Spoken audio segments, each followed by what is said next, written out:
This is The Limelight, and my name is Tim Apollo. Now, effective July 2023, all motorists and motorcyclists will be required to pay at least $735,000 in case they want to replace old number plates for vehicles and motorcycles, or they are buying new vehicles or motorcycles. And this is a government initiative. It has a security component, and we are talking about digital number plates. According to government, the new digital number plates will have different security features, including GPS tracking, GPS tracker, and section of Uganda, and I think government is inconsiderate and insensitive in this decision, considering that people already who have vehicles paid for these number plates, and now they will have to cough extra money to buy or to pay for these digital number plates, and that's a matter of concern we have this evening. And in the studios we have Mr. Marvin Ayebare, and Mr. Marvin Ayebare is the publicity secretary for the Associated Motor Dealers. Welcome to the program. Apollo, it's good to be here with you guys. I hope everybody's having a pleasant new year. And let's talk the new number plates. Let's hear what's in the offing for all of us motorists on these beautiful streets and roads of Uganda. Okay. When we talk about 735,000 Ugandan shillings, approximately $200, is there justification? Do you find justification for this figure? Well, Apollo, it's very interesting, the proposition that has been forwarded by our government. There are many aspects of this this proposal. Someone can come at it from a security angle, which is, I think, what has been fronted by the people in charge of security of the country. Somebody could also look at it from the perspective of embodying new technology, which I mean, the world is changing fast. Things are moving, and maybe it does make life more convenient if we have this. But you ask a pertinent question. When we talk about the costs involved, 735,000 shillings. My first question is, how did they arrive at 735,000 shillings? At that figure. Where am I coming from in asking this question? There are two number plate manufacturers in Uganda. For every car that comes onto the road, you will access a number plate from either GM Tampeco or Arnold and Brooklyn Company. At this point in time, we pay 137,000 Uganda shillings. Relatively. Per number plates. Now, you're shooting the general population, any motorist, from 137,000 shillings all the way to 735. That is almost 500,000, if maybe quick math serves me right. 498,000 shilling increments in the price of a similar commodity.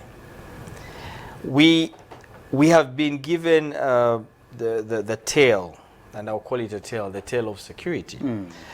Nobody has come out to tell us, okay, this is actually the exact security feature that you're paying for. Because I believe that as a consumer, I am entitled to know what exactly am I consuming. Oh, yeah. Okay?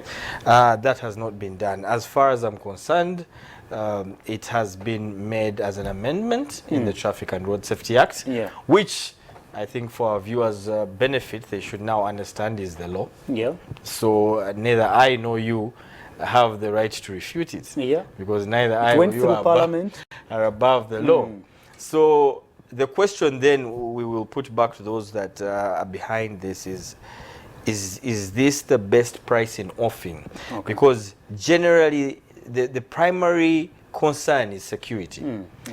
If people cannot afford the cost and then fail to make the switch. Oh, And yeah. Apple, allow me remind you, this policy applies to new cars or Yeah. new motorcycles on the road, plus Those ones the that are already existing on the road. So all the 2.4 million approximately cars that we have on 1.4 million motorcycles that we have on the road have to incur this cost. Oh, yeah. Nobody is exempt from this.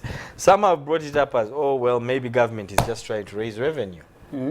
I would have loved if you had invited somebody maybe from finance to explain to us that that angle to it. That is it a way of the government trying to find some money? If it is the reason behind... The ultimate reason behind what exactly has happened. Because justifying a 498,000 increase, to me, I would have expected somebody to come before the cameras, somebody to go before the press, do a sensitization of the stakeholders.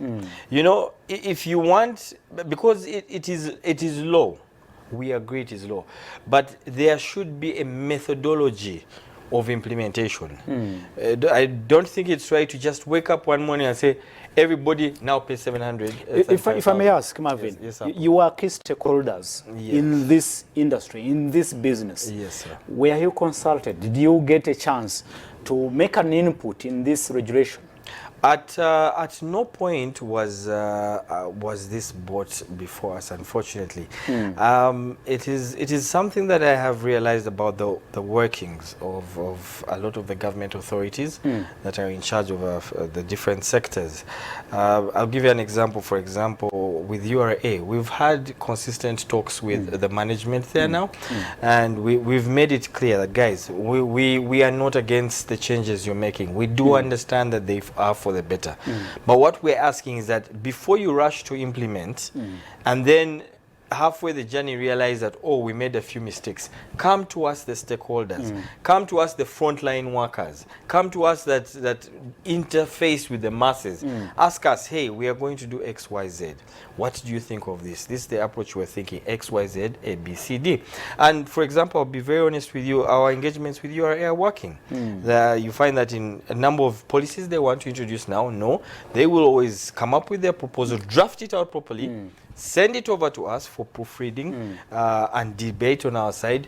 We get back to them, sit on a round table, discuss, and then both agree. This has not been the case. In short, that this is not under URA. Actually, URA is only just going to be a collector, as per the new way of management of government finance. Could be under Ministry of Finance, or this should be under the Ministry of Works and Transport. Yeah, because the Traffic and Road Safety Act is under that ministry's docket. So, in essence, we have not had any engagements whatsoever, either before the amendment of the law, nor after the implementation in the Traffic and Road Safety Act.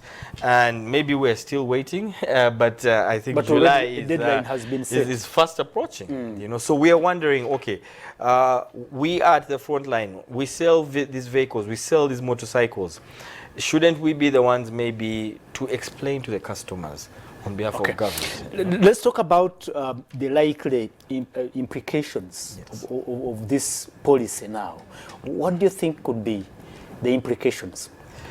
Well, you see, from a security perspective, I must commend the government effort. Oh, yeah. It definitely is taking us in the right direction. But as I said at the beginning of this conversation, this does not only have a security aspect to it. Right now, the government in tax, for example, we pay 25% in import duty.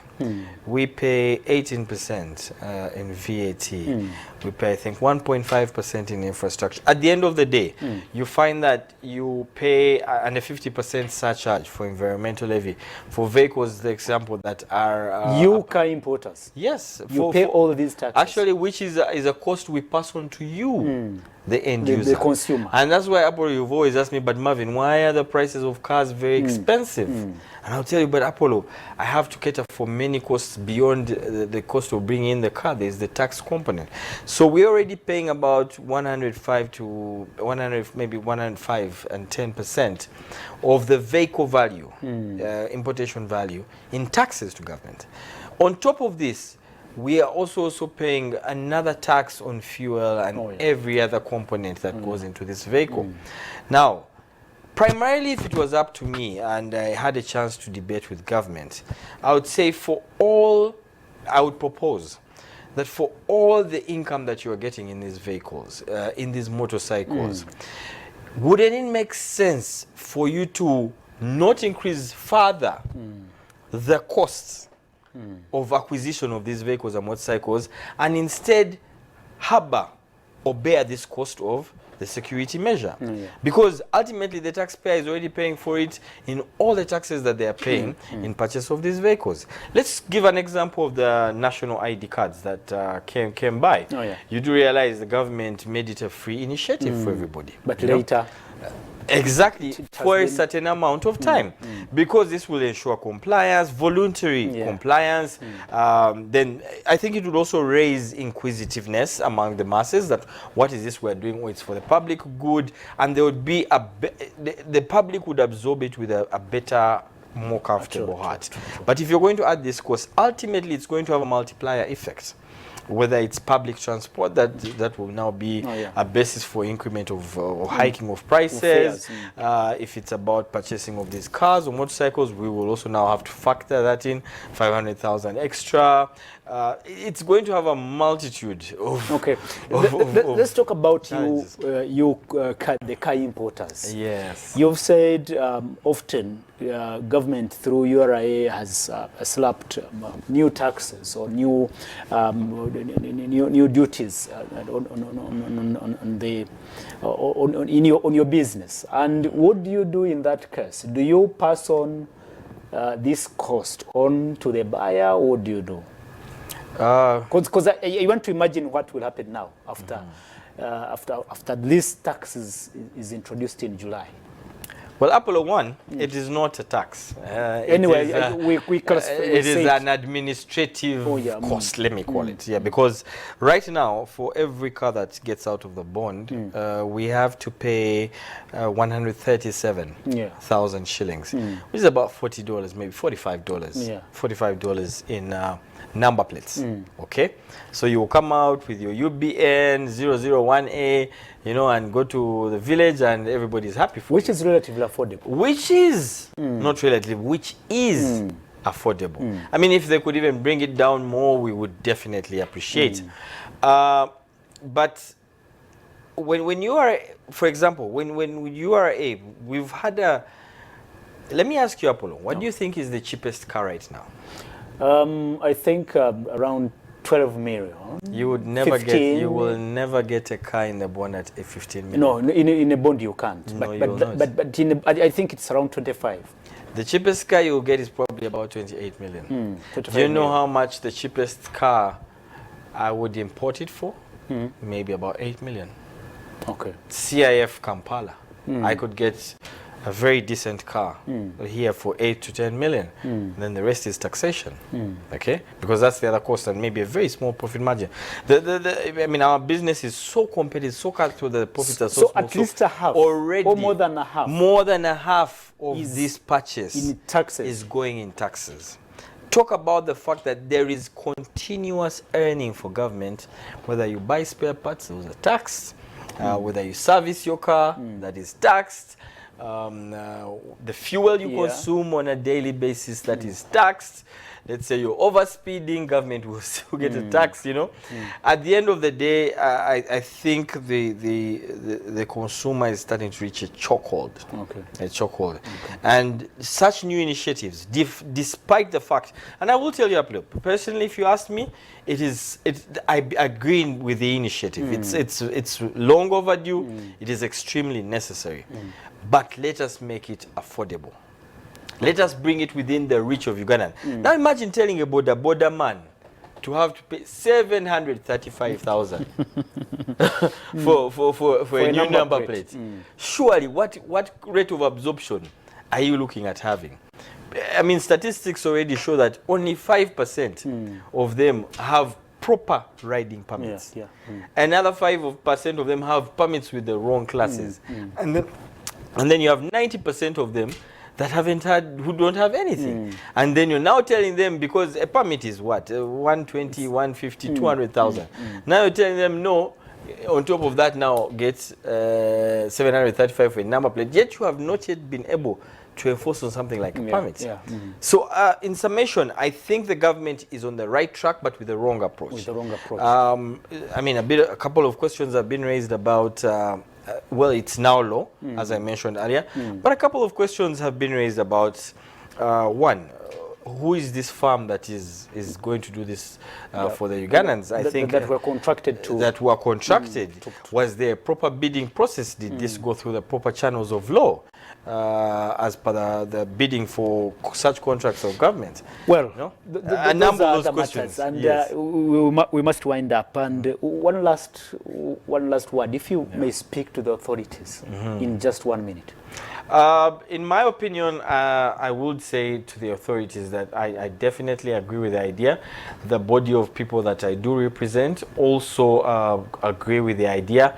What they don't agree with is the implementation.